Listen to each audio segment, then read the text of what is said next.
Preseason All-American Jordan Neukirch joins us here on GoRedBirds.com as we start our fall 2013 football coverage. Jordan, real good to see you. How was your summer?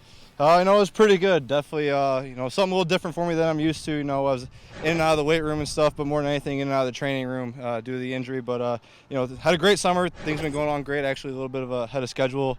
Those guys had a great plan for me, and, I'm really happy where I'm at. You injured the Achilles late last year. What has the rehab process been like for you? It's been a little different. It's at first kind of started out a little bit slow. I was in a cast for about a good 4 to 6 weeks. Then they moved me into two different types of walking boots. But ever since then, I really started hitting the ground running, kind of just doing some stuff on the elliptical to the bike, and then finally moving to doing a little jogging on my own. Now I've been progressing into doing some ladder drills, some jumping, even running around doing some route running, and so it definitely feels good to be back on the field doing some football stuff. Any expectation to be ready to go for opening night, or still taking it day by day? Yeah, it's still day by day. I wish I could say that it was a for sure for opening night, but there's a guarantee. Doctors got me cleared on the 14th, but right now they're looking at Eastern. But my goal is to be ready for Ball State on the 29th. So just gonna keep taking it day by day. Hopefully get a little bit better, and hopefully I'll be ready.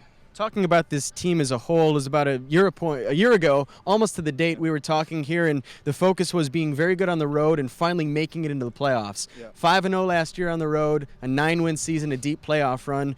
What changes now this year that you've been through that? What's the goal coming into this year now? I think the thing that changes more than anything is the expectation level, and not just from us, but from people around the community. And from administration here, we really want to get back to where we were, if not, build off where we were, get back to that playoff run that we had.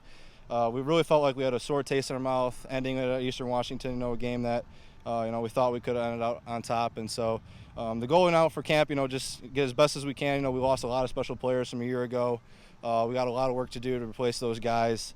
So we're just trying to get better every single day at camp, try to be competitive as we can through the season and hopefully make another great run. You've been going through this now 5 years of these camps. You know what Coach H-back put you guys through. You've been through this. Do you feel any added responsibility now that you need to take some of the freshmen or sophomores or transfers, pull them aside and say, look, this is what you got to do to survive this camp? Oh, yeah, definitely. I think the biggest thing that I got to take from last year is definitely more of a leadership role. Like you said, it's been my 5th year. I kind of know the ropes, know what to expect. And every year it's gotten a little bit different, and, I know what to expect a little bit more. And, yeah, like I said, I see a lot of young guys, and we might have to have a lot of young guys contribute, since we lost so many special players last year. So, yeah, definitely going through those new transfer guys and the new youngsters, definitely do whatever I can to make it a little bit easier on them, make them feel more comfortable.